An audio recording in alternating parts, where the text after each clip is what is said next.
മലയാളത്തിലെ എക്കാലത്തെയും മികച്ച നടന്മാരിൽ ഒരാളാണ് മുകേഷ്. എന്നും ഓർത്തിരിക്കാൻ കഴിയുന്ന ഒരുപിടി സിനിമകളും മലയാളികൾക്ക് സമ്മാനിച്ച നടനാണ് മുകേഷ്. 1985-ൽ ഗിരീഷ് സംവിധാനം ചെയ്ത അക്കരെ നിന്നൊരു മാരൻ എന്ന സിനിമയുടെ ഓർമ്മകൾ പങ്കുവയ്ക്കുകയാണ് മുകേഷ്.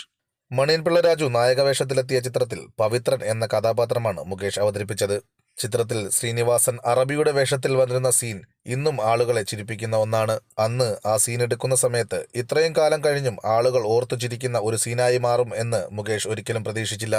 അന്ന് പറഞ്ഞ ഡയലോഗിലെ കിമോത്തി അൽബാനി എന്ന പേര് പലരും ഇപ്പോഴും കടമുറികൾക്ക് ഇടുന്നത് കണ്ടിട്ടുണ്ട്.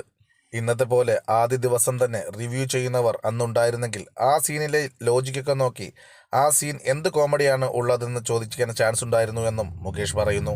പുതിയ ചിത്രമായ സൂപ്പർ സുഗന്ധിയുടെ പ്രമോഷനുമായി ബന്ധപ്പെട്ട ഇന്റർവ്യൂവിലാണ് മുകേഷ് ഇക്കാര്യം വെളിപ്പെടുത്തി. അക്കരെ നിന്നൊരു മാരൻ എന്ന ശ്രീനിവാസന്റെ അറബിയുടെ ഗെറ്റപ്പിലുള്ള സീനിന് ഇന്നും റിപ്പീറ്റ് വാല്യൂ ഉണ്ടെന്ന് കൂട്ടിച്ചേർക്കുകയാണ് മുകേഷ്. ശ്രീനി അതിഗംഭീരമായി എഴുതിയ ഒരു സീനാണ് അതെന്നും മുകേഷ് കൂട്ടിച്ചേർത്തു. അങ്ങനെ ഉണ്ടാക്കിയെടുത്ത സീനാണ് അത്. അങ്ങോട്ടും ഇങ്ങോട്ടും വിട്ടുകൊടുക്കാനില്ല എന്ന വാശിയിലാണ് ആ സീനിലെ പല കോമഡികളും ഉണ്ടായത്.